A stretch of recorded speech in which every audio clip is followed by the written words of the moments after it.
my name is Nurul Amira binti Yusoff, and for today I will present you the user interface design for my project, which is called Lament, made by myself. So the game story is about Time, the main character, a 10-year-old boy who bravely ventures into the unknown abyss to find his long-lost parents. However, he stumbles upon an enemy known as Grim Reaper, who try to stop Time from going the world below. So throughout the journey, we will discover the truth behind each character motivations and their drive.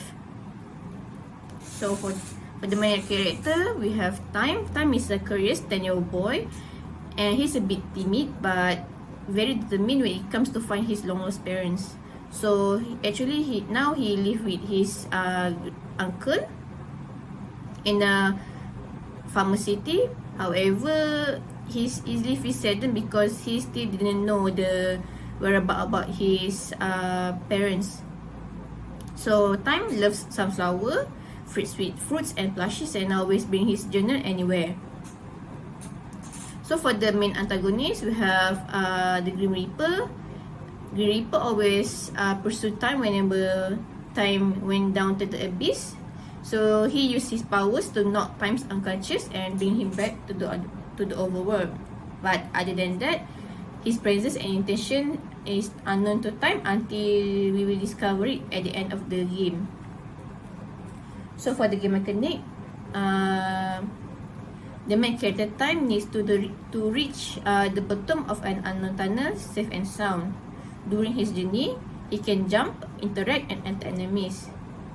Even though the main goal of the game is to reach the world below safely, he can use jump mechanic to grab buffs, avoid enemies, and reach higher places in case if the player need to track back their steps. Moreover, there are several secret tunnels that contains mementos, which will covers the story of Time more deeply. So by collecting mementos, we will discover the truth about the present event in this game based on the player's choice of interaction during towards the past events, which can be assessed by obtaining mementos. So this is the design for the stages. So we can see that the player movement is actually going downwards, and the enemy will going upwards and pursue Time.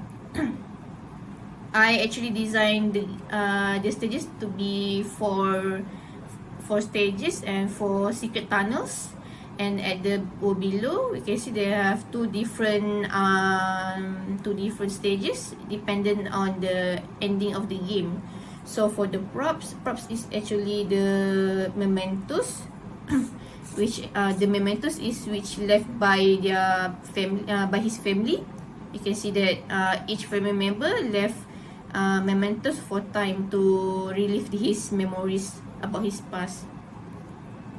So this is the studio logo. This is the start menu. So you can see there's a well over there. You can see that there are so much forages. We can say that the game takes place in the middle of the forest during the night time. So this is the loading screen. And here we have the main menu. As I said before, Time possesses a journal. So throughout the journey, he always write his journey on his journal. You can see there are item section, self achievement section, and to change list. For the to change list, it's actually a settings section of the game. So here we can see the in-game layout. So for the health bar, I made it in the heart shape. So if the level of the heart is depleted to 0, it's game over for Time. And for the green one, we have a stamina bar, which Time can use to jump or attack enemies. So we also have buff indicator. We have dialog box, which appears when times interact with NPCs or object. And we have jump and attack button, which mainly be used by time. So for the movement, actually time will move left to right. So since I made this game for the mobile device, so I decided not to make UI for the right and left movement. So this is the pause menu, and this is the game over screen of the game. So this concludes my presentation. Thank you for listening.